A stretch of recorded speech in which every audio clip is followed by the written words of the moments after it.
this is what's really important. This shows us how serious this all is, because the adults are in charge. Because it doesn't matter how many Ukrainians may die over the next several weeks. It's as long as we get the Green New Deal passed and global agreements on climate, that's all that really matters.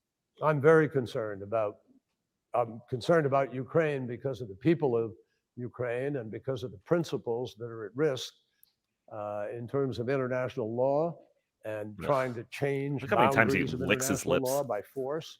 It's gross. I thought we lived in a world that had said no to that kind of activity, and I hope diplomacy will win. But massive emissions consequences to the war, but equally importantly, you're going to lose people's focus. You're going to lose certainly big country attention because they will be diverted, and I think it could have. You got to get your priorities straight. So, right. I think hopefully President Putin would realize that in the northern part of his country, they used to live on 66% of a nation that was over frozen land.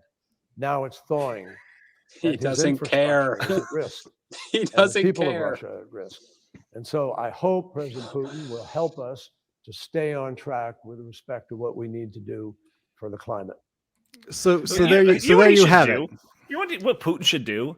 He should say, like, John Kerry, I heard what you just said. I will definitely make sure that we transition to all renewable energy. Let me have Ukraine. Yeah.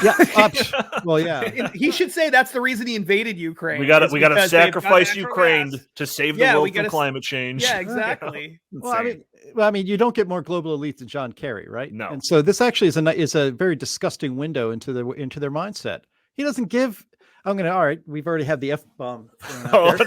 He doesn't give two shits about the people of Ukraine.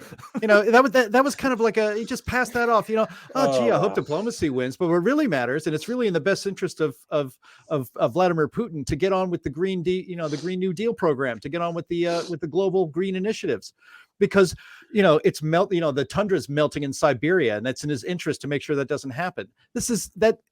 That is the coldest thing I've heard yet said about this war in Ukraine, because that's all that really matters to these people is the green agenda. They don't care about actual people.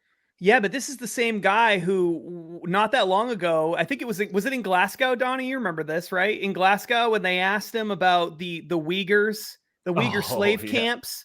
And he was basically whoa. like, I'm not the genocide czar. You're gonna have to ask somebody else. I'm just the climate czar. I'm the climate czar. I'm not the human rights czar or whatever he said. It was basically that. I mean, we could pull up the quote. It was that. That was the quote. It was something very close to that.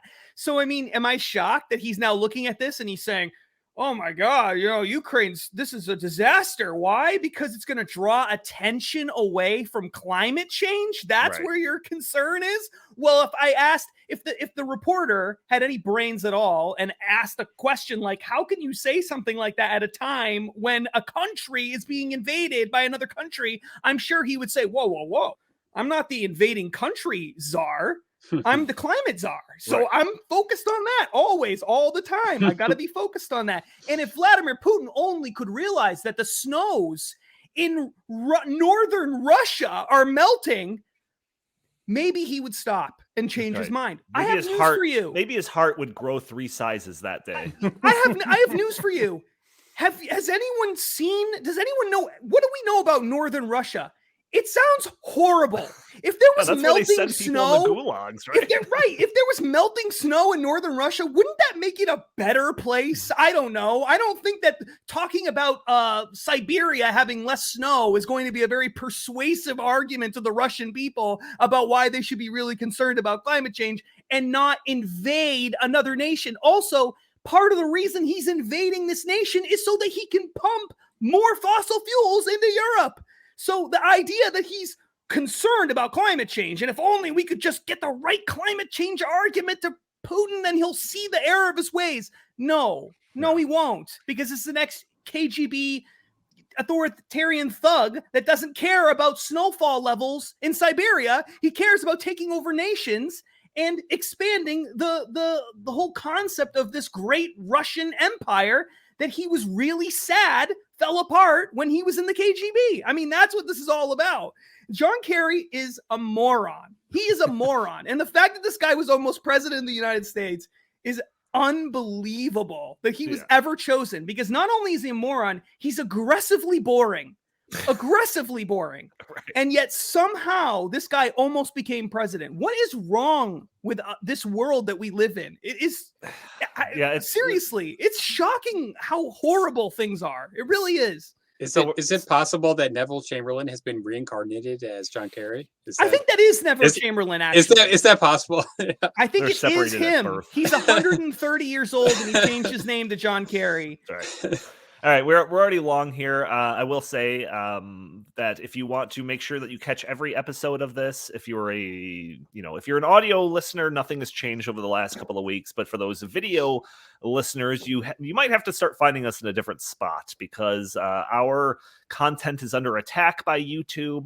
So we have created our own channel for this podcast, the In the Tank podcast channel on YouTube. You can go and find that there. If that gets canceled, then whatever, we miss out on a couple of subscribers, but make it more subscribers by going to there and making sure to hit that subscribe button. If you, again, for those audio listeners that are listening to this on a Friday, you can join us a day early on Thursday by watching our Rumble feed or our YouTube feed. You can join in the conversation, leave a comment or question. We'll maybe throw it up on the screen or address it on the fly. If you'd like, you can follow us on Twitter at In the Tank Pod. In the Tank Pod, I think it's called. Yep.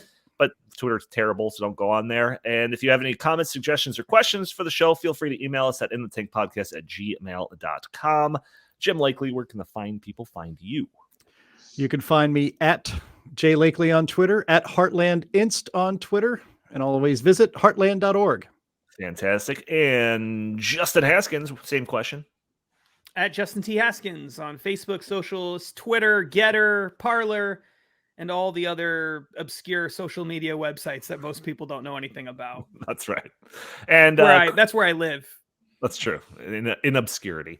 Chris, you are a ghost on social media, but you have made a habit of making sure that people head over to stoppingsocialism.com. So I'm going to steal your thunder and pitch that for you right now. Absolutely. But I will ask you to just join me in saying goodbye to the fine people. Bye, everybody. We will see you next week. God willing. God willing as well. Thank you all for tuning in. We will talk to you next week.